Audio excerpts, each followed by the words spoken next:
राहुल गांधी के खिलाफ कोई सबूत नहीं था और उसके बाद एक बड़ी साजिश फिर से रची गई। जज साहब की मिलाड के कोर्ट में हुआ खेल भी पकड़ा गया, ईडी की एक बड़ी गलती भी पकड़ी गई और इन सब के बीच आज की तारीख में कार्यपालिका, विधायिका, न्यायपालिका, ये जो तीन मजबूत स्तंभ है ना इस देश के लोकतंत्र के, क्योंकि चौथा खंभा तो दरक चुका है, इन तीनों के दरकने की एक बड़ी सबूत, एक बड़ा एविडेंस आज हमारे हाथ लगा। सारी बातें जरा विस्तार से करेंगे। कल की तारीख में एक खबर बड़ी तेजी से फैली थी, हर जगह पर उसकी चर्चा हुई थी, लेकिन आज उसका पोस्टमार्टम करने का समय है, क्योंकि हमने और भी कुछ सबूत निकाल लिए हैं। मसलन एफआईआर तो बहुत पहले हुई थी, फिर एफआईआर की कॉपी देने का ऑर्डर भी एसीजेएम कोर्ट से आ गया था। क्या आप जानते हैं उस ऑर्डर को रोका किसने, उस पर स्टे किसने लगाया, किस जज साहब ने लगाया? क्या आप यह जानते हैं कि नेशनल हेराल्ड केस किस तारीख में रद्द हो सकता था, लेकिन फैसला सुरक्षित था और फैसले को बार बार टाला जाता रहा? वो कौन से जज साहब टालते रहे? हम जज साहब के ऊपर कोई आरोप नहीं लगा रहे हैं, ये एक डिस्क्लेमर है। हम सिर्फ सवाल खड़े कर रहे हैं, बाकी जनता समझदार है, देश के जिम्मेदार नागरिक समझदार है। नमस्कार, मैं स्वप्निल और आप मुद्दा देख रहे हैं। दोस्तों आगे बढ़ें उससे पहले वही छोटी सी अपील। मुद्दा इन दिनों एक गंभीर आर्थिक संकट से जूझ रहा है। एक तरफ हमारे मेन बैंक अकाउंट लंबे समय से फ्रीज चल रहे हैं, तो दूसरी तरफ हमारे 28 साल पुराने चैनल को हमसे लंबे समय तक छीन के रखा गया था। ऐसे में डे टू डे ऑपरेशंस में मुद्दा को कुछ मुश्किलों का सामना करना पड़ता है, लिहाजा आपसे अपील है, यदि आप चाहें तो मुद्दा की छोटी छोटी मदद जरूर कीजिएगा। आगे बढ़ते हैं और आज नेशनल हेराल्ड केस में कल की तारीख में जो खबर आई, जरा उसके पोस्टमार्टम की तरफ चलते हैं। कल आपके पास आई थी ना खबर, बताया गया था ना आपको कि एक नई एफआईआर दर्ज कर दी गई है और राहुल गांधी, सोनिया गांधी समेत सैम पित्रोदा, कांग्रेस, सुमन दुबे, सबकी मुसीबतें बढ़ गई हैं। एफआईआर दर्ज कब हुई थी और हेराल्ड केस पे फैसला कब सुरक्षित रखा गया था? इन दोनों सवालों के पहले जवाब जान लीजिए। 8 अगस्त 2025 की तारीख नेशनल हेराल्ड केस में राउज एवेन्यू कोर्ट में बहस पूरी होती है और समन किया जाएगा कि नहीं किया जाएगा राहुल और सोनिया गांधी को या बाकी आरोपियों को, इस पर एक जज साहब हैं, उनका नाम आगे बताऊंगा, वो फैसले को सुरक्षित रख लेते हैं। अगली तारीख मुकर्रर होती है और फिर एक फिल्म आई थी जिसमें सनी देओल का एक बड़ा प्रसिद्ध संवाद है, तारीख पे तारीख, तारीख पे तारीख, तारीख पे तारीख। तो वही होता है। 8 अगस्त के बाद 29 अक्टूबर की तारीख, उसके बाद फिर तारीख, फिर एक और तारीख, और अब तारीख दी गई है 16 दिसंबर की कि 16 दिसंबर को हम फैसला सुनाएंगे। जज साहब कौन है वो नाम बताएंगे, थोड़ा धैर्य रखिए, थोड़ा धीरज रखिए।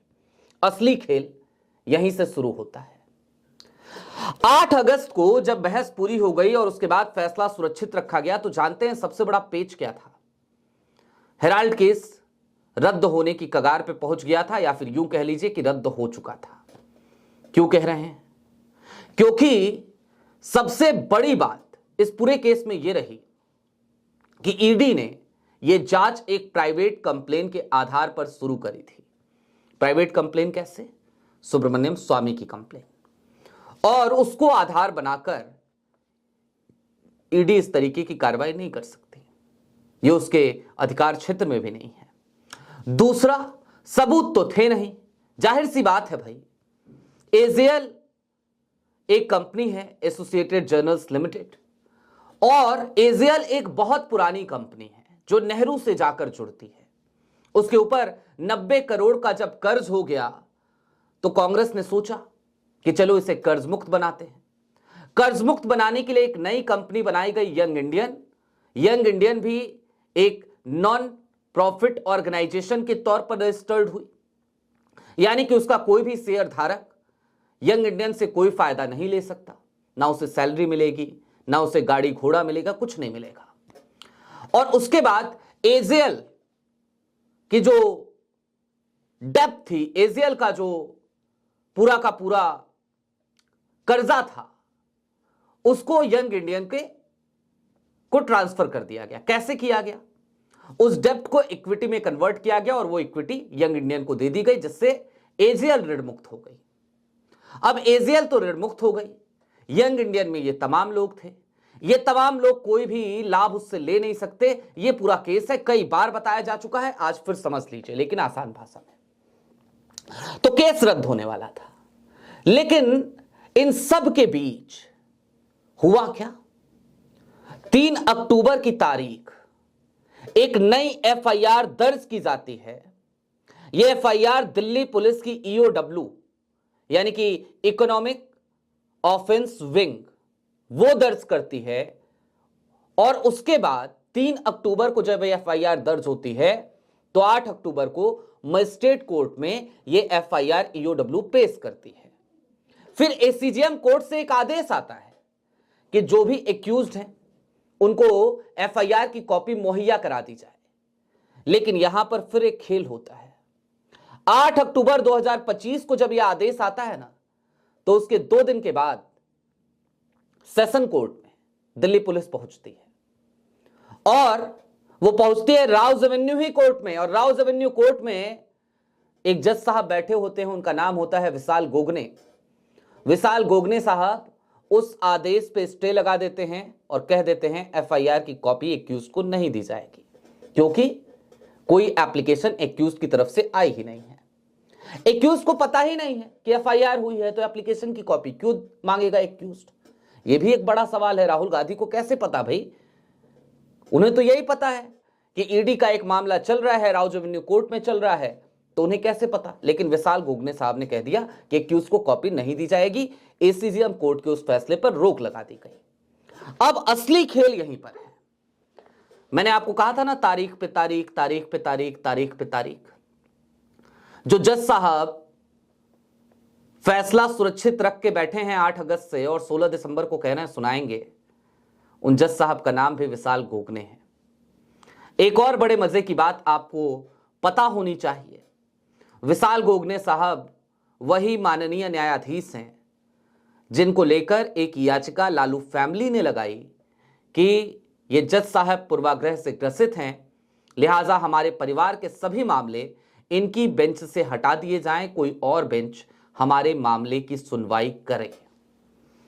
अब समझ रहे हैं आप, कड़ियां जोड़ पा रहे हैं आप? कोई कारण क्या आपको समझ में आता है कि 8 अगस्त के फैसले को बार बार क्यों टाला जाता रहा, क्यों नहीं सुना दिया गया? सुनाया जाना चाहिए था ना, नहीं सुनाया गया। मैं फिर कह रहा हूं, फिर डिस्क्लेमर दोहरा दे रहा हूं, जज साहब के ऊपर मेरा कोई आरोप नहीं है। मैं तो सिर्फ और सिर्फ वो क्रोनोलॉजी समझा रहा हूं कि कैसे विपक्ष को बार बार परेशान किया जा रहा है। और अब जरा कुछ और बातें भी समझिए।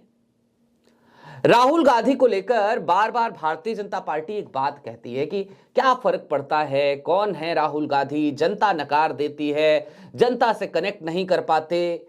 ठीक बात है भाई, नहीं कर पाते, लेकिन जो व्यक्ति जनता से कनेक्ट नहीं कर पाता, जो व्यक्ति आपके लिए किसी भी तरीके का कोई सरदर्द नहीं है, जिस व्यक्ति से आपको कोई टेंशन नहीं है, वही व्यक्ति बार बार इस तरीके की अड़चने उसके सामने क्यों आती हैं, इस तरीके के रोड़े क्यों अटकाए जाते हैं?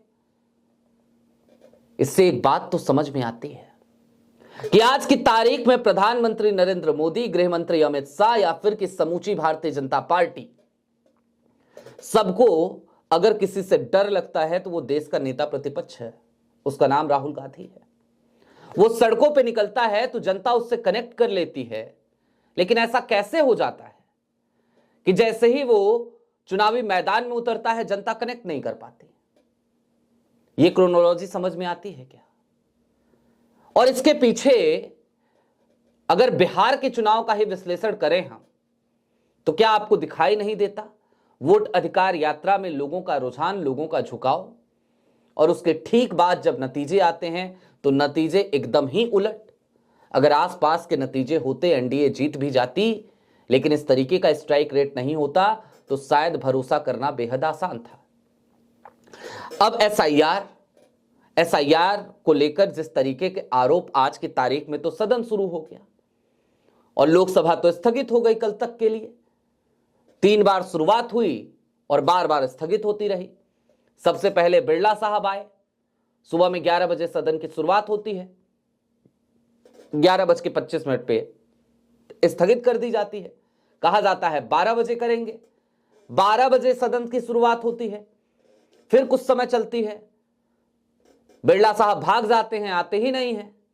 संध्या राय आती हैं, वो पीठासीन अधिकारी बन के बैठती हैं, सभापति बन के बैठती हैं, और एक बार फिर से सदन को 2 बजे के लिए स्थगित कर दिया जाता है। और इन सब के दरमियान लगातार नारे लग रहे होते हैं, वोट चोर गद्दी छोड़, वोट चोरी बंद करो, बिहार में लोकतंत्र की हत्या पे चर्चा हो, एसआईआर पे चर्चा हो। इसके बाद 2 बजे भी सदन शुरू होता है और उसके 15-20 मिनट, आधे घंटे के भीतर ही खबर आ जाती है कि भाई सदन स्थगित हो गया। कब तक के लिए? कल की तारीख तक के लिए, यानी 2 दिसंबर 2025 सुबह 11 बजे कल फिर से लोकसभा शुरू होगी, तब तक के लिए स्थगित। अरे क्या मांग रहा है विपक्ष आपसे? यही तो कह रहा है एसआईआर पे चर्चा करा लीजिए। क्यों नहीं करा लेते हैं चर्चा? कर लीजिए ना बात एसआईआर पे। बीएलओज जिन्होंने अपनी जान दे दी, वो इस देश के नागरिक नहीं थे क्या? कर लीजिए ना इस बात पे चर्चा। साहेब क्यों डरते हैं? सदन है, करना चाहिए, लेकिन नहीं करेंगे। और इन सब के दरमियान ये जो क्रोनोलॉजी आपको हेराल्ड केस की हमने समझाई, इसको देख के नहीं लगता कि एक बड़ी साजिश किस तरीके से रची जा रही है? क्या आपको देख के नहीं लगता कि जज साहब की अदालत में हुआ खेल भी आज कोई भी आसानी से डिकोड कर सकता है? मैंने तो करने की कोशिश करी, मेरी समझ में खेल आता है। आपकी समझ में भी आता है क्या? अगर आता है तो कमेंट बॉक्स में जरूर बताइएगा। अभी के लिए दीजिए इजाजत। चलते चलते फिर वही अपील, चैनल पे नए हो तो सब्सक्राइब करते हुए जाइएगा, सक्षम हो तो छोटी छोटी मदद मुद्दा की जरूर कीजिएगा। बहुत शुक्रिया।